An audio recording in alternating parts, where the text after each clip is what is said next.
Homosexuality can be cured, but that's not what most people think. A new CNN opinion research poll out today finds that only 36% of Americans believe that gays can change their sexual orientation. 56% say it's not possible. Well, tonight, Deborah Favorite looks at the controversy over the so-called ex-gay movement, whose leaders say you can overcome homosexuality.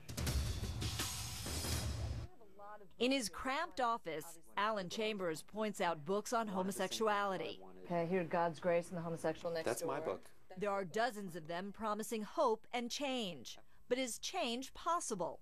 I came out of homosexuality. Chambers, now married with 2 kids, says it is. I think the best hope that we can give each other is by being really honest. He heads up Exodus International, an umbrella group of nearly 170 ministries across the country meeting this week.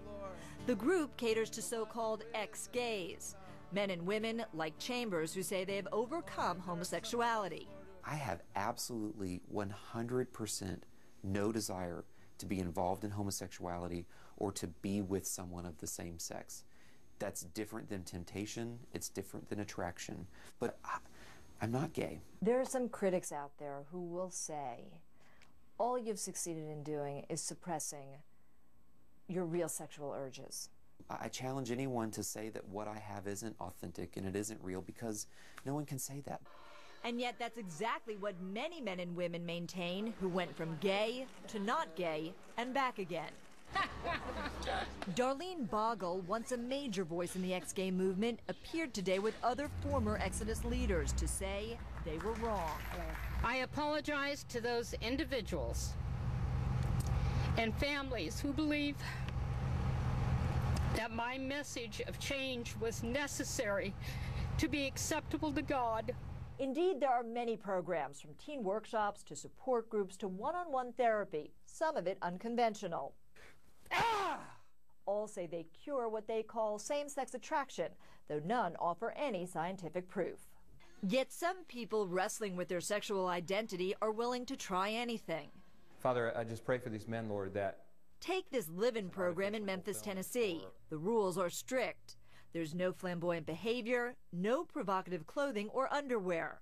Men travel in groups of 3, read Bible passages dealing with sexual immorality, and keep journals, what they call moral inventories. Other techniques used in non-religious-based therapies include something called bioenergetics to release painful memories. Mom! Mom! Why did you do that to me? Psychiatrist Jack Drescher specializes in homosexuality. He denounces these types of therapies as harmful. Just unfortunate that there are people who are willing to accept, because of their desperate homosexual feelings, to accept these kinds of treatments. This is David. Which is why some therapists like David Matheson say, keep God out of it. It is an emotional and a psychological issue, not a spiritual or religious issue. Similar to diabetes. Not to compare the two, but if someone was dying of diabetes, I'd send them to the hospital and not to church.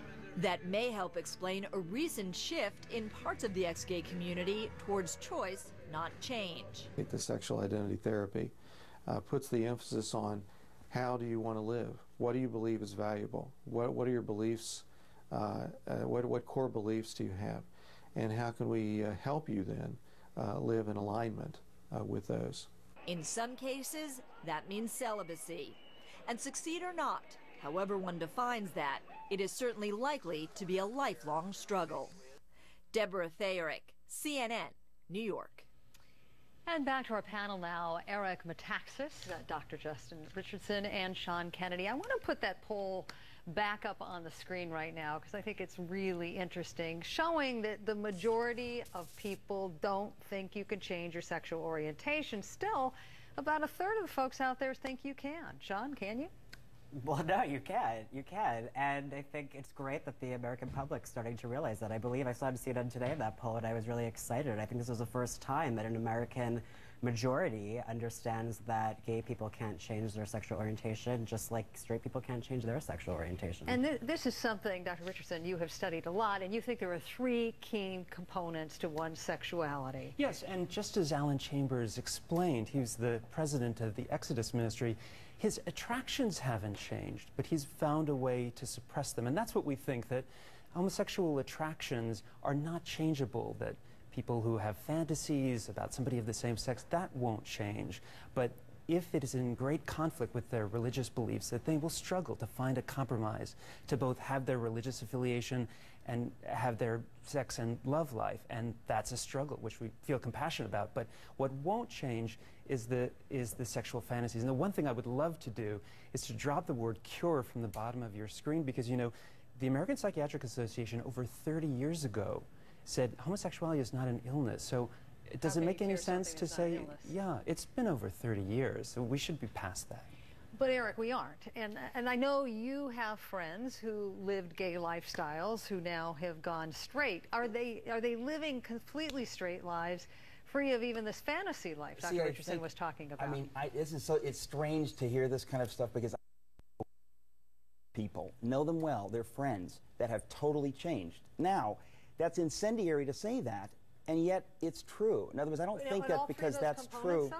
Do they still fantasize but we don't the... hold straights to that. In other words, I think straights all across America fantasize about people other than their spouses, right? And we don't say to those people, you are an adulterer, you need to accept the fact that you want to be with other people, you need to be like a prisoner of your own desires. Right, we can choose what we want to do. Whether, you know, they went through turmoil or anxiety or depression on the road to being quote-unquote straight, if they were actually gay, because that's what people tell me. When you tell people what they are, I mean, it's kind of like if somebody looks at a gene and says, no, Sean, you're straight. It really doesn't matter what you do or your feelings or anything, you're straight.